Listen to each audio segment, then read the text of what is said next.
안녕하세요. 지메입니다. 부부일까요? 가족일까요? 어쨌든 싸움이 나면 이득을 보는 사람은 낙찰자이지 않을까 좀 그런 생각을 해보게 됩니다. 좀 싸우지 좀 말지. 자, 마포구에 있는 아파트입니다. 전용은 59.85제곱미터입니다. 25평의 아파트죠? 25평의 아파트인데 감정평가 금액은 8억 6,100만 원입니다.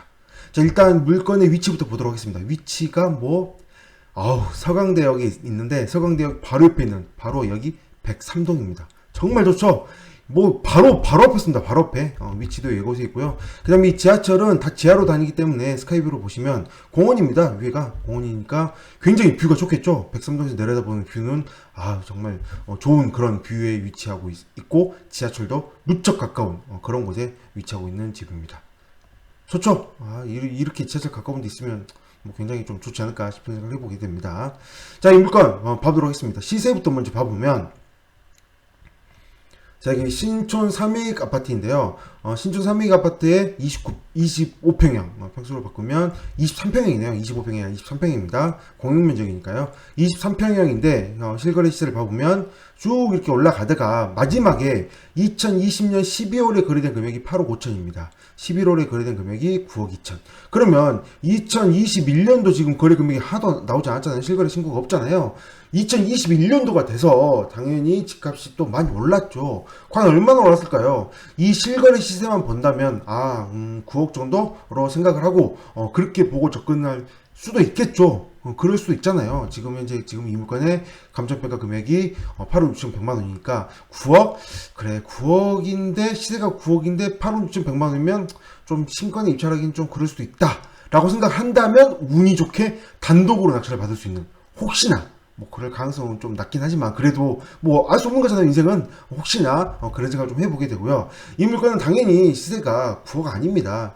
지금 매물을 봐보시면 매물을 봐보시면 일단 면적은 가장 작은 79제곱미터이고요. 비 아니고요. 거래 방식은 매매로 보면 저 보다시피 나와 있는 매물이 다 11억 5천입니다. 10억대 높습니다. 11억대입니다. 전부 다. 이렇다 한다면 아무리 못 잡아도 10억 이상은 하고 있는 그런 물건을 보입니다. 그러면 당연히 10억 이상이라면 지금 낙찰돼야 되겠죠? 신고에 낙찰될 걸로 보입니다. 자, 이 물건 좀 내용을 보면 보다시피 전입세대 내역이 없습니다. 전입세대 내역이 있기 때문에 전입세대가 없기 때문에 누가 점유하고 있는지를 알 수 없는데, 이런 경우에 당연히 소유자가 점유하고 있는 걸로 추정을 하잖아요. 근데 소유자가 점유를 하고 있는데 이거 좀 봐보세요. 이거. 자, 이 물건 얼마라고 했죠? 제가 10억이라고 했잖아요. 10억이라고 했는데 지금 1순위 근저당이 1억밖에 안 되고요. 실제로 청구한 금액이 8,645만 원입니다. 자, 이걸 가압류 뺀다고 치더라도 8,645만원인데 더 재밌는 건 뭐예요? 지금 보다시피 부실채권으로 등록되어 있다는 거. 부실채권. 이게 좀 이해가 안 됩니다. 1억밖에 10억짜리 집인데 1억이라는 근저당이 잡혀 있는데 이게 부실채권이다? 이게 왜 부실채권인지는 등기부를 보면 이해가 됩니다. 왜 이렇게 등기부를 보도록 하겠습니다. 등기를 보시면 자, 소유권 이전이 되었는데 김땡수씨, 80년생 김땡수씨에게 2011년도에 매매가 되었습니다. 3억 7,900만 원인데 이때 당시에 주소지는 다른 곳에 있는 주소지고요. 그 다음에 김땡수씨에 대한 점거는 2019년도에 3월에 점거가 되었는데 20일이죠. 2월 20일인데 이때 주소지도 다른 곳에 있습니다. 강변 힐스테이트에서. 이 물건이 주소가 아니죠. 그러면 이 물건에 처음에 살 때, 2011년도에 살 때 당시에 등기부에 근저당이 있는지 봤더니 근저당이 없었거든요. 그렇다는 건 어떤 생각을 해볼 수 있냐면 소유권 이전 당시에 아마도 세입자가 있는 상태에서 사지 않았을까, 좀 그런 추측을 해봅니다. 만약에 세입자가 없이 직접 들어와 살았다면 주소지가 이렇게 좀 나오지 않았을까. 물론 중간에 이사를 함으로 인해서 나오지 않을 수도 있습니다. 여기 이때는 살 때 주소지, 살 때 다른 곳에 살고 있었을 때니까요. 그 주소지였다가 중간에 이 물건을 전입을 했다가 다시 또 2019년도에 다른 곳으로 전입을 했다면, 이 중간에 여기서 살았다면 그건 나오지 않으니까 알 수는 없지만 일단 서류상에 나와 있는 걸로만 본다면 살 때는 세입자 있는 상태에서 사지 않았을까 좀 추측을 좀 해보고요. 그 다음 등기를 보면 재밌는데요. 자, 2019년도 3월에 근저당을 잡았습니다. 1억의 근저당을 잡았는데, 자, 2019년도 3월입니다. 2019년 3월이면 2019년 3월 이 등기 면신 표시 변경할 때 이때 당시에 지금 근저당을 잡은 건데, 자, 보다시피 이 정관 날짜의 위치가 강변 힐스테이트의 몇 동 이 동호수와 그 다음에 여기에 잡은 이 채무자와의 동호수와 같습니다. 자, 그런데 여기 보다시피 채무자가요, 소유자와 다른 사람입니다. 자, 이런 경우는 어떤 경우라고 하죠? 소유자를 물상보증인이라고 하죠. 물상보증인. 소유자를 물상보증인이라고 해서 돈은 김땡향 씨가 빌리면서 담보는 누가 제공해요? 소유자 김땡수 씨가 제공합니다. 김땡수 씨가 담보를 제공하고 있는 상황인 거죠. 자, 이런 상황에서 정말 어이없는 결과가 나옵니다. 자, 이 다음에 보면 가압류가 들어왔는데요. 가압류의 채권자가 김땡향 씨입니다. 김땡향 씨 어디에요? 80년생 김땡향 씨. 방금 봤죠, 여기. 김땡향 씨 여기 있죠, 여기.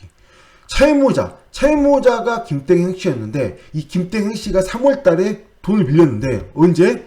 6월 달에 채권자로 김땡향 씨가 들어옵니다. 가압류로. 좀 이상하죠, 이거? 80년생 김땡향 씨, 그 다음에 소유자는 80년생 김땡수 씨인데, 나이가 같습니다. 나이가 같은 3개월 정도 차이가 나는, 같은 나이, 한 달이네요. 한 달 정도 차이가 나는 나이가 같은 김씨인데, 이렇게 가압류가 들어오는 좀 이상한 상황이 생기죠. 그런데 여기가 서울가정법원이라고 돼 있죠. 어떤 느낌이 드나요? 이런 느낌이 들죠. 소유자 김땡수 씨가 집을 샀는데 쭉 살고 있다가, 그리고 나서 2019년 3월 달에 이사를 했는데 이사집 주소가 같습니다. 김땡수 씨와 김땡행 씨가 주소지가 같습니다. 그러면 같이 이사를 한 거죠. 같이 이사를 했는데 이사를 하고 얼마 안 있어서 3개월밖에 안 지나서, 자, 이사를 하면서 근저당은 김땡행 씨 여자 이름이거든요. 여자 이름으로 돈을 빌리고 남자가 담보를 제공했는데 2019년 3월에서 6월 되는 약 3개월 정도 흐르면서 가압류가 들어버렸습니다. 가정법원. 아마도 이혼 소송이 진행 중이지 않을까. 그리고 이 청구 금액은 뭐예요? 재단 분할인 청구 금액이 2억이나 되지 않을까 좀 생각을 하게 되고요. 자, 이렇게 이혼을 하고 있는 상황이기 때문에 김땡 씨가 근저당을 빌렸잖아요. 돈을 빌린 이 중소기업에서 돈을 빌린 채무자 김땡 씨가 돈을 갖고 있을까요? 안 갖고 있을 거잖아요. 안 갖고 있을 거잖아요. 그래서 돈을 갚지 않았기 때문에 지금 바로 이렇게 임의경매 개시 결정이 나오게 된 겁니다. 즉, 부부가 싸움으로 인해서 김땡향 씨가 이렇게 가정법원에 의해서 가압류가 들어왔고, 그 전에 돈을 빌렸던 김땡향 씨는 돈을 당연히 대출이잖아 이런 걸 안 갚을 거죠. 어차피 이 집 날라갈 건데, 내가 살 것도 아니고 이 집 날라갈 건데 이혼할 건데. 그래서 이렇게 돈을 갚지 않아서 경매에 나오게 되는. 여기 보면 사실 이 근저당 겨우 1억, 그리고 가압류, 재산분할하는 2억, 합쳐도 3억입니다. 얼마짜리 집에? 10억짜리 집에 3억의 채권이 걸림으로 인해서 경매가 나오게 되는. 이게 참 안타깝죠. 경매 나오면 당연히 아무래도 매매로 판 것보다는 좀 더 손해를 볼 텐데, 이거 그냥 팔아서 나누면 될 텐데, 참 왜 이렇게 대화를 하지 않고 이렇게 법원으로 가서 소송으로 이루어지고 있는지 좀 안타까운 생각이 듭니다. 결국은 이거 누가 이득을 보나요? 낙찰자가 이득을 보지 않을까 싶은 생각을 하게 되네요. 자, 이 물건 얼마에 낙찰될지는 알 수 없지만 신권에 낙찰되는 건 변함이 없는데, 과연 9억 초반에 낙찰이 될 건지 10억을 넘겨서 낙찰이 될 건지는 결과를 지켜보면 알겠지만, 참 이렇게 부부가 싸움으로 인해서 이혼을 하는 그런 상황이 돼서 좀 이렇게 경매가 나오는 그런 물건은 채권자가 채권 금액이 적더라도 경매는 그대로 진행이 될 걸로 보이십니다. 이런 거 보면 어떻게 보면 좀 안타깝죠? 네, 여기까지 하겠습니다. 감사합니다.